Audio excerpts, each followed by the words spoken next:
I encourage you to read God's Word daily. Join me as I complete Ecclesiastes with 10, 11, and 12. But first, God so loved the world that he gave his only begotten Son, that whosoever believeth in him should not perish but have everlasting life.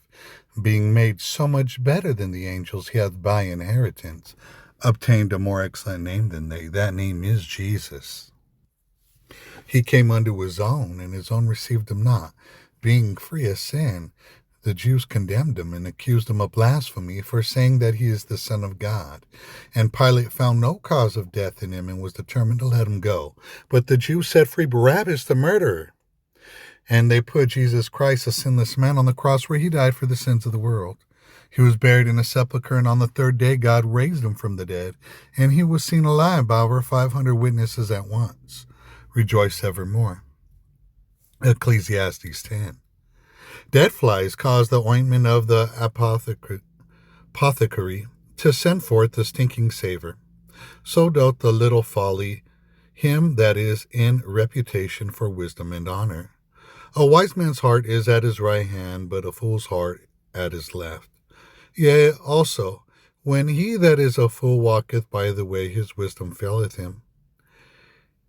And he said to every one that he is a fool, if the spirit of the ruler rise up against thee, leave not thy place, for yielding pacifieth great offenses. There is an evil which I have seen under the sun, as an error which proceedeth from the ruler. Folly is set in great dignity, and the rich set down in low place. I have seen servants upon horses, and princes walking as servants upon the earth. He that diggeth a pit shall fall into it, and whoso breaketh an hedge, a serpent shall bite him. Whoso removeth stones shall be hurt therewith, and he that cleaveth wood shall be endangered thereby. The iron be blunt, and he do not whet the edge. Then must he put to more strength, but wisdom is profitable to direct. Surely the serpent will bite without enchantment, and a babbler is no better. The words of a wise man's mouth are gracious, but the lips of a fool will swallow up himself. The beginning of the words of his mouth is foolishness, and the end of his talk is mischievous madness. A fool also is full of words. A man cannot tell what shall be, and what shall be after him, who can tell him? The labor of the foolish wearieth every one of them, because he knoweth not how to go to the city. Woe to thee, O land, when thy king is a child, and thy princes eat in the morning. Blessed art thou, O land, when thy king is the son of nobles, and thy princes eat in due season for strength, and not for drunkenness. By much slothfulness the building decayeth, and through idleness of the hands the house droppeth through. A feast is made for laughter, and wine maketh merry, but money answereth all things. Curse not the king, no, not in thy thought, and curse not thy rich in thy bedchamber. For a bird of the air shall carry the voice, that which hath wings shall tell the matter. Ecclesiastes 11. Cast thy bread upon the waters, for thou shalt find it after many days. Give a portion to 7 and also to 8, for thou knowest not what evil shall be upon the earth. If the clouds be full of rain, they empty themselves upon the earth, and if the tree fall forward the south or toward the north, in the place where the tree falleth, there it shall be. He that observeth the wind shall not sow, and he that regardeth the clouds shall not reap. As thou knowest not what is the way of the Spirit, nor how the bones do grow in the womb of her that is with child, even so thou knowest not the works of God who maketh all. In the morning sow thy seed, and in the evening withhold not thy hand, for thou knowest not whether shall prosper either this or that, or whether they both shall be alike good.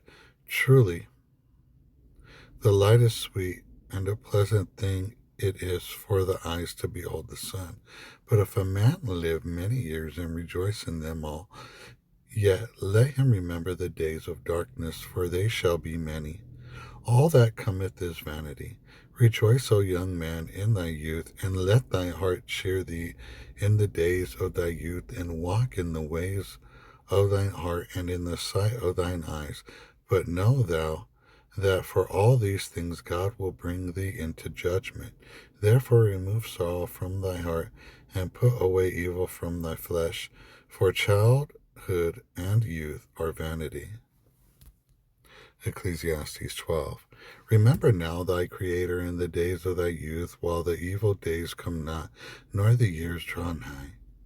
When thou shalt say, I have no pleasure in them, while the sun or the light or the moon or the stars be not darkened, nor the clouds return after the rain, and the days when the keepers of the house shall tremble, and the strong men shall bow themselves, and the grinders cease because there are few, and those that look out of the windows be darkened, and the door shall be shut in the streets, when the sound of the grinding is low, and he shall rise up at the voice of the bird, and the daughters of music shall be brought low.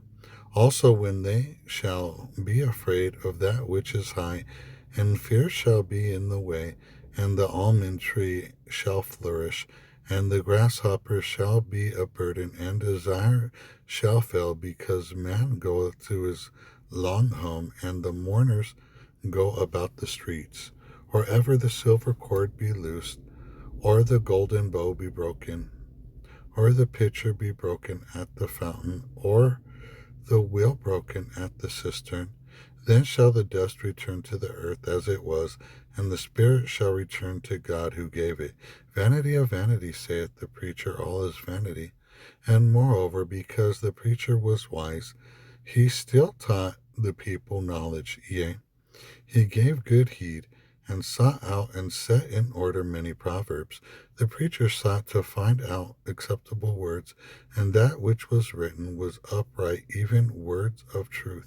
The words of the wise are as goads, and as nails fastened by the master of assemblies, which are given from one shepherd. And further by these, my son, be admonished, of making many books there is no end, and much study is a weariness of the flesh. Let us hear the conclusion of the whole matter.